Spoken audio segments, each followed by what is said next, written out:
정부의 일본 수출 규제 대응을 놓고 여야가 오늘도 거센 공방을 벌였습니다. 여당은 우리 경제가 튼튼하다며 힘을 모아 위기를 이겨내자고 했지만 야당은 정부가 해법도 없이 반일 감정만 조장한다며 비판했습니다.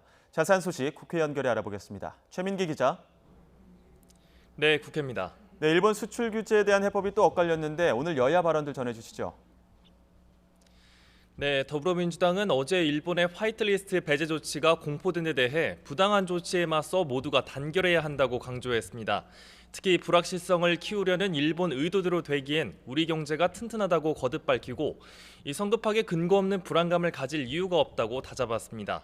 민주당 이인영 원내대표는 민관이 총력 대응에 지원책을 마련하는 만큼 우리 경제는 이번 상황을 이기고 한층 강력해질 것이라는 데 방점을 찍었습니다. 그러면서 연일 안보경제 실정을 주장하는 자유한국당을 향해선 국민을 호도해 경제 불안감을 조성하는 데 매우 유감이라고 반격했습니다. 직접 들어보겠습니다. 색깔론에 입각해서 사실을 왜곡하고 우리 국민을 호도해서 경제 불안감을 조성하는 것이라면 매우 유감천만한 일이 아닐 수 없습니다. 반면 한국당은 포퓰리즘에 빠진 정권에 대한민국이 무너진다며 이전보다 공세 수위를 한층 높였습니다. 황교안 대표는 정부의 선심성 포퓰리즘 정책이 경제를 나락으로 떨어뜨리고 한일 갈등으로 경기는 더 나빠지는데 정부는 세금 중독에서 벗어나지 못하고 있다고 질타했습니다.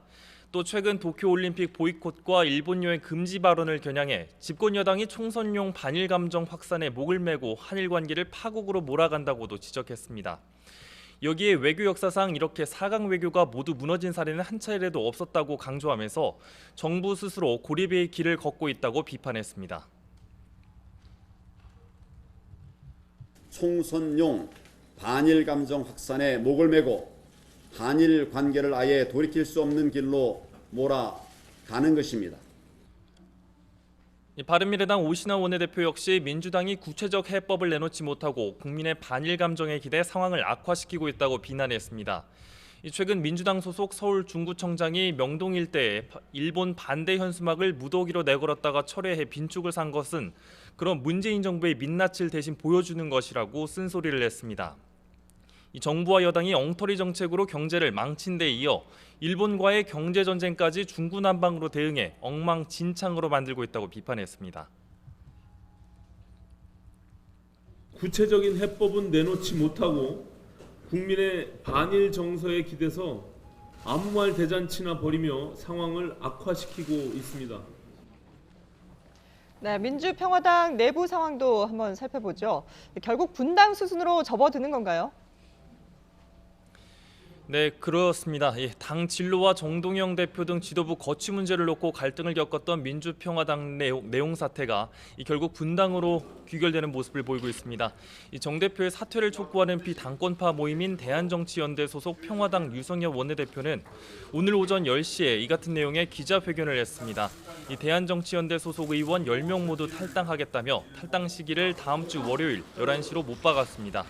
유 원내대표는 당을 떠나는 마음이 편치는 않지만 제3지대 창당이란 2보 전진을 위해 일보 후퇴로 만들겠다며 탈당에 임하는 소회를 밝혔습니다. 직접 들어보겠습니다.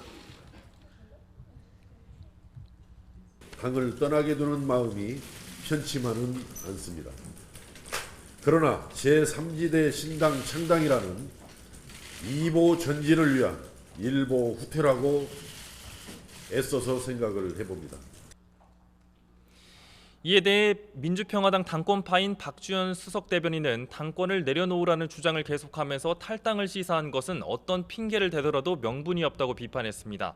그러면서 평화당은 공개 모집을 통해 유능하고 개혁적인 인사를 발굴 영입하고 이 조기 공천을 통해 총선 승리로 나가겠다며 탈당파와의 선긋기에 나섰습니다. 이로써 옛 국민의당과 바른정당 합당의 반발에 갈라져 나온 평화당은 창당 1년 반 만에 또다시 분당의 아픔을 겪게 됐습니다. 이를 계기로 야권발 정계 개편에 불이 붙는 것 아니냐는 관측 속에 정치권이 이번 사태의 파장을 예의주시하고 있습니다. 지금까지 국회에서 YTN 최민기입니다.